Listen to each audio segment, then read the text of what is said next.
عجیب طریقے سے بہانہ بنایا گیا. کہا گیا کہ سیکیورٹی خدشات ہیں, کہا گیا کہ وہاں پر جیل کے اندر جگہ نہیں ہے, کہا گیا کہ وہ سابقہ خاتون اول ہیں تو اس لیے ان کو وہاں پر ہم جو ہے اجازت نہیں دے رہے یا وہاں یہ مجبوری ہے. یہ سارے بہانے ہیں.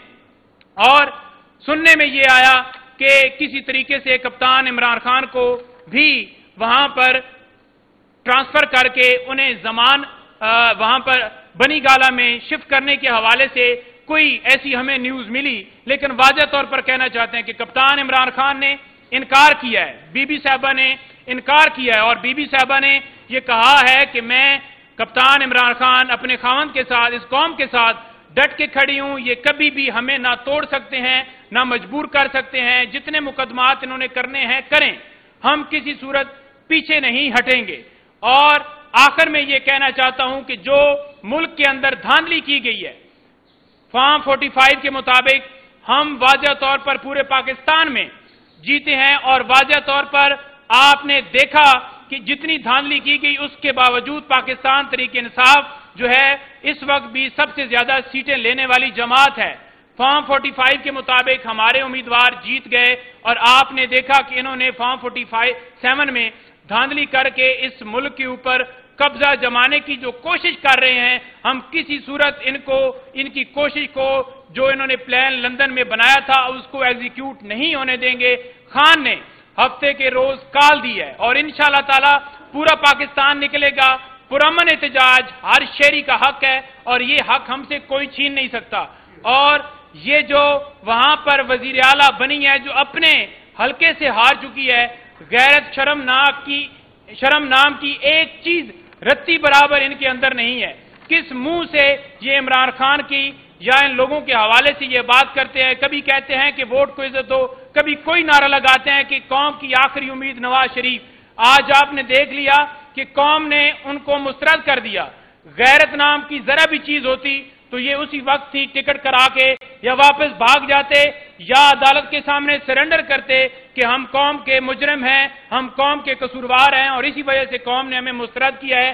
قیدی نمبر 804 نے یہ ثابت کر دیا کہ قیدی نمبر 804 کپتان عمران خان اس ملک کی جنگ لڑ رہا ہے, اور قوم نے جس طرح سے اس کا ساتھ دیا کہ کھمبے کو جو ٹکٹ دینے کی بات کرتا تھا کپتان عمران خان, کھمبا بھی جیتا. الحمدللہ انشاءاللہ تعالی حق کی فتح ہوگی, سچ کی فتح ہوگی. یہ سارے جتنے چور ڈاکو ہیں کسی صورت ہم ان کو مسلط نہیں ہونے دیں گے.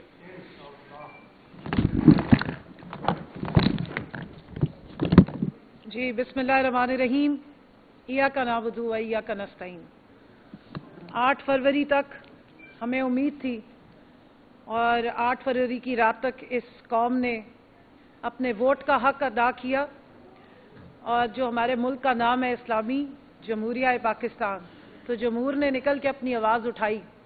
لیکن 9 فروری کے بعد سے جب ہم نے جمہور کی آواز کو دبتے دیکھا تو ہمیں یہ پتہ چلا کہ اسلامی اور جمہوریہ چھوڑ کے اب ہم سلطنت شریفیہ و زرداریہ میں انٹر ہو گئے ہیں.